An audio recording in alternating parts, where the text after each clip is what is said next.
Hello friends, I hope you guys are doing good. So आज हम लोग एक बहुत ही इंपॉर्टेंट टॉपिक में बात करने वाले हैं, जो कि है जब हम फर्स्ट टाइम टर्टल्स घर में लाते हैं, जो बेबी टर्टल्स होते हैं, तो वो क्यों खाना नहीं खाते। तो हम लोग आज यही रीज़न जानेंगे कि जो बेबी टर्टल्स है वो फर्स्ट हमारे पास आने के बाद, हम उनको लाने के बाद वो खाना क्यों नहीं खाते। तो उसका सबसे पहला रीज़न हो सकता है उसका स्ट्रेस।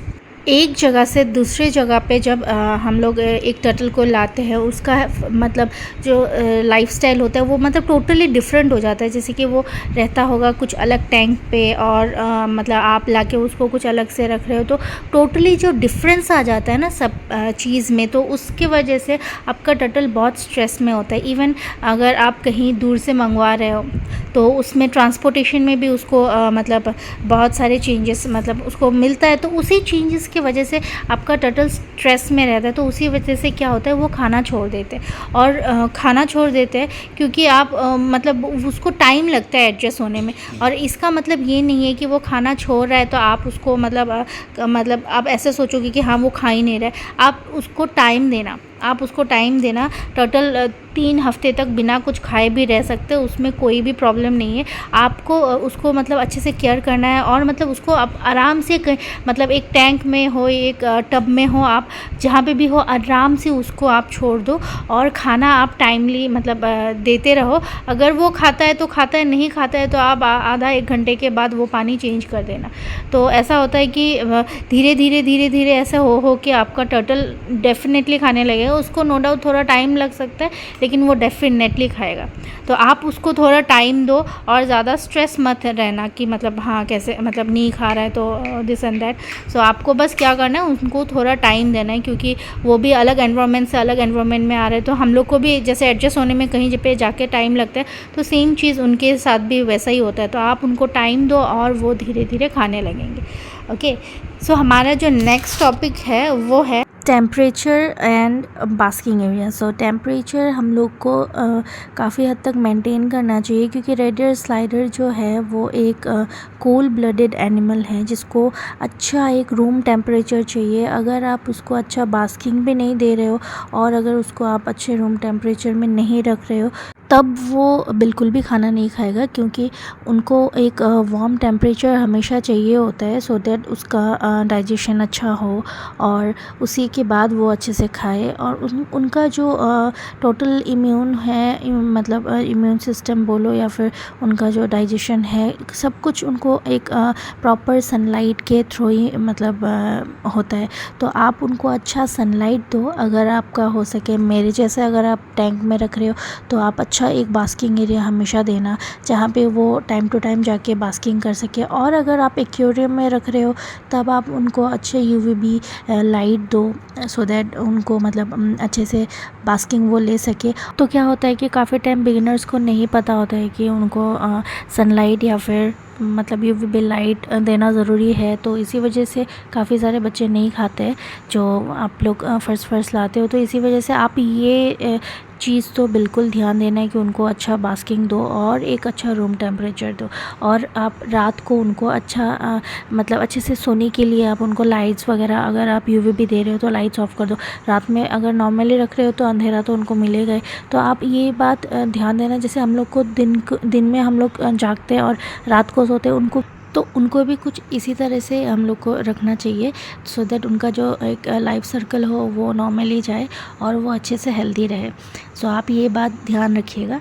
सो चलते हमारे जो नेक्स्ट टॉपिक है वो है वाटर क्वालिटी। सो वाटर का जो क्वालिटी है वो हमें अच्छा मेंटेन करना चाहिए, क्योंकि वो फ्रेश पानी में रहना ज़्यादा पसंद करते हैं, क्योंकि वो ज़्यादा गंदा करते हैं पानी। इसी वजह से हमें फ्रीक्वेंटली उनका पानी चेंज करना चाहिए, और उनको साफ़ पानी में रखना चाहिए, सो दैट वो हमारा टर्टल हेल्दी रहे और वो अच्छे से खाना खाए।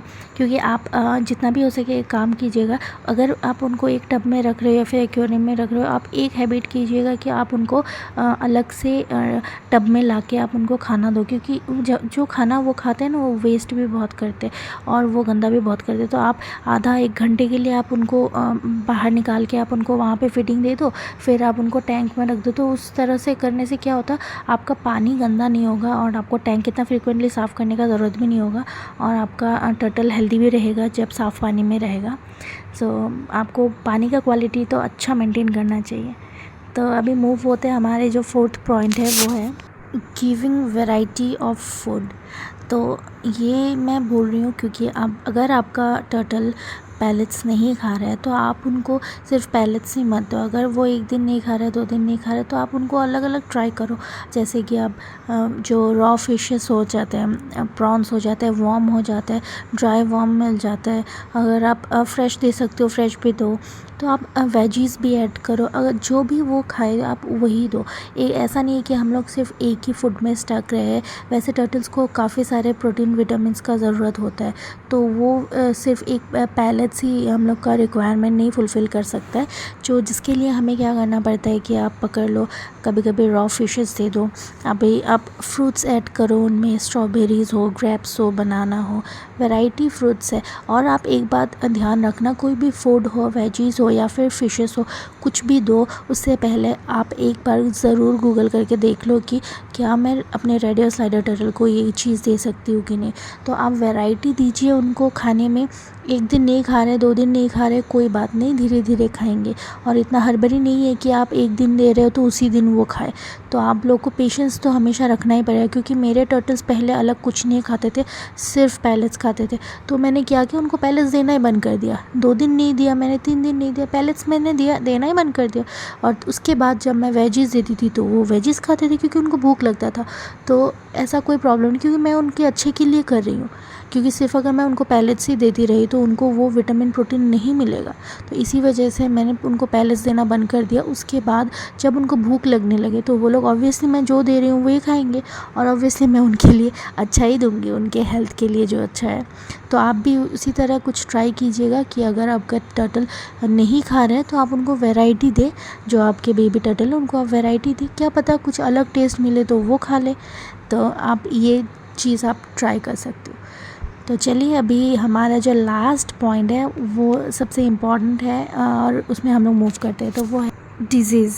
तो आपको ये बात ध्यान रखना है कि क्या आपका टर्टल बीमार है जिसके वजह से वो नहीं खा पा रहा है, तो वो आपको ध्यान देना है। और अगर क्या होता है कि काफ़ी टाइम ऐसा होता है कि उनको आइज़ में इन्फेक्शन हो, रेस्पिरेटरी इन्फेक्शन हो या फिर वैसा कुछ, तो उस टाइम पे भी आपका टर्टल नहीं खाते।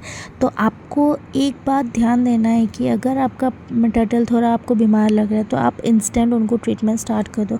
अगर आपको नहीं पता कि कैसे क्या करना, आई इन्फेक्शन हो तो घर में कैसे ट्रीटमेंट करना है, या फिर स्किन इन्फेक्शन हो, कुछ भी हो, तो आप वेट के पास लेके जा सकते हो, क्योंकि जितना जल्दी ट्रीटमेंट स्टार्ट होगा उतना जल्दी वो ठीक होगा। तो कभी कभी टर्टल्स क्या होते हैं कि उनको बीमारी की वजह से भी वो नहीं खाते। तो आपको ये बात ध्यान देना है कि आपका टर्टल बीमार तो नहीं है, वो आपको मतलब ध्यान देना है। तो अगर बीमार है तो आप उनको जल्दी से जल्दी ट्रीटमेंट करो। सो आज का वीडियो बस इतना ही था कि क्यों हमारे जो छोटे मतलब बेबी टर्टल्स है वो खाना नहीं खाते। तो यही कुछ रीज़न्स है जिसके वजह से टर्टल्स खाना नहीं खाते। और अगर आपका टर्टल हेल्दी है, वो उसको कोई भी डिज़ीज़ नहीं है, तो आप जो मैंने आपको बोला है वैरायटी ऑफ फूड ट्राई कीजिए। उनको अच्छा एक सनलाइट हो, यूवी लाइट हो, बास्किंग एरिया दीजिए, और उनको थोड़ा टाइम के लिए आप मतलब उनको अपने आप से रहने दीजिए, आप उनको ज़्यादा तंग मत कीजिए। तो धीरे धीरे क्या होगा, वो एडजस्ट हो जाएंगे, और एडजस्ट होके मतलब वो धीरे धीरे खाने लगेंगे। क्योंकि हर किसी को कहीं पे जाके एडजस्ट होने में थोड़ा तो टाइम ऑब्वियसली लगता है, ये तो आप भी समझ सकते हो। तो यही है कि उनको भी थोड़ा टाइम चाहिए होता है, तो आप उनको थोड़ा टाइम दो, धीरे धीरे वो एडजस्ट हो जाएंगे और वो खाने लगेंगे। सो बस आज का वीडियो इतना ही था। आई होप आपको ये वीडियो अच्छा लगा हो, आपके लिए कुछ हेल्पफुल हुआ होगा। तो thank you so much for watching my videos, and keep watching and keep loving Toto and Jojo. Thank you so much everyone. Take care.